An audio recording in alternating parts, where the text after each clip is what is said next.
शंकर झा जी पटना से। गुरुदेव आपके चरणों में कोटि कोटि नमन। प्रभु जी, आपके द्वारा बताए गए कथाओं से नाम जप की महिमा समझ आ रही है और नाम जप से मन को प्रसन्नता और सुकून भी मिल रहा है। प्रभु जी, ये समझना चाह रहे था कि नाम जप में संख्या का कितना महत्व है या नाम जप की माला क्या महत्व है अथवा नाम जप के लिए माला कितना जरूरी है। संख्या केवल मन लगाने के लिए है, संख्या से भगवत प्राप्ति नहीं होती। हेलो, आप आज 50 माला जपे तो अभी नए साधक को अहम में सुख होता है कि आज मैं 50 माला जपा। अब कल जब 40 जपोगे तो आपको क्लेश होगा कि मेरे 10 माला अभी रह गई। तो ये लाभ है नए साधक को। और जो भजनानंदी है उसके हर श्वास में, हर चिंतन, माला गणना आदि से भगवान नहीं मिलते, वो तो प्रीति से मिलते हैं।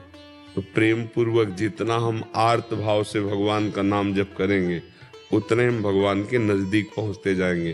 पर प्रारंभ में काउंटर और माला की जरूरत है। जैसे प्रारंभ में पाटी छुईहा की जरूरत है। जब पीएचडी में है तो एक पेन खोस लिया, एक डायरी ले लिया, मोबाइल है आजकल, उसी से सब हो गया। लेकिन प्रारंभ में का बनाने के लिए फिर कापी पेन की, पाटी छुईहा की जरूरत है। ऐसे ही प्रारंभिक साधक को माला की और संख्या की, नियमावली की बहुत जरूरत है।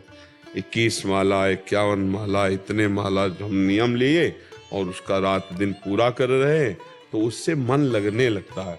और जब मन लग जाता है तब फिर ये भार पड़ेगा कि कितने हुए, ये गिनना या देखना, ये सब व्याकुलता पूर्वक प्रभु का चिंतन हो रहा है तो बाहर कौन गणना करे कि कितने माला हुए, कितने, ये सब बोझा लगने लगता है आगे चल करके। जब वो प्रेम में चिंतन, अब मान लो मंत्राकार वृत्ति हो रही, अब ये गिने कि कितने माला हुए, सुमेरु आया उसको पलटाना है और ये आचमन, वो सब चल रहा है। हर श्वास में भगवान नाम, भगवान मंत्र चल रहा है उसी में।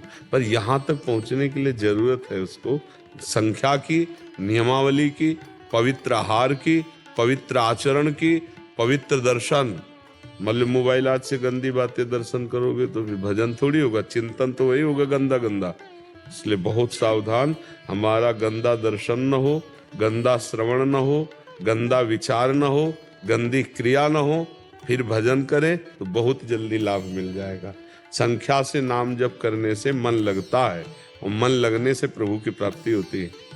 संख्या से प्रभु की प्राप्ति नहीं होती, संख्या से मन में एक लगन लगती है। अहंकारी जीव है तो उसको सुख मिलता है। 50,000 जप किया, 60,000 जप किया, एक गुदगुदी होती है ना, तो अच्छा है भगवान नाम के प्रति धीरे धीरे। पर भगवत प्राप्ति में आगे चलकर ये भी नहीं, बहुत आगे, वो तो सूक्ष्म। जब देहाभिमान क्षीण हो जाता है तभी भगवत प्राप्ति का संयोग बनता है, देह भाव में नहीं। देह भाव क्षीण हुए बिना तो कर्तृत्व भाव में देह भाव पुष्ट होता है कि मैंने इतना जप किया, मैंने व्रत किया, मैंने ये किया, ये किया। और धीरे धीरे चल करके जब अंतःकरण पवित्र होता है तो ये अहंकार भी सब नष्ट हो जाते हैं। तो ठीक है, अच्छे कार्य हैं, भागवतिक कार्य हैं, पर जब तक वो अहंकार क्षीण नहीं होगा तब तक अध्यात्म जागृत नहीं होगा। समझ रहे ना? तो संख्या का महत्व है प्रारंभ में, फिर संख्या का महत्व नहीं। फिर तो जीवन ही अर्पित है, प्रत्येक श्वास अर्पित है, प्रत्येक क्षण अर्पित है। अरे यहाँ दम दम पे होती है पूजा, सर झुकाने की फुर्सत नहीं। समझ, मतलब आगे का जब बात होता है ना, यहाँ दम दम पे होती है पूजा, सर झुकाने की फुर्सत नहीं। उद्धव प्रेम, ये तो प्रेम की बात है उद्धव, बंदगी तेरे। ये तो आगे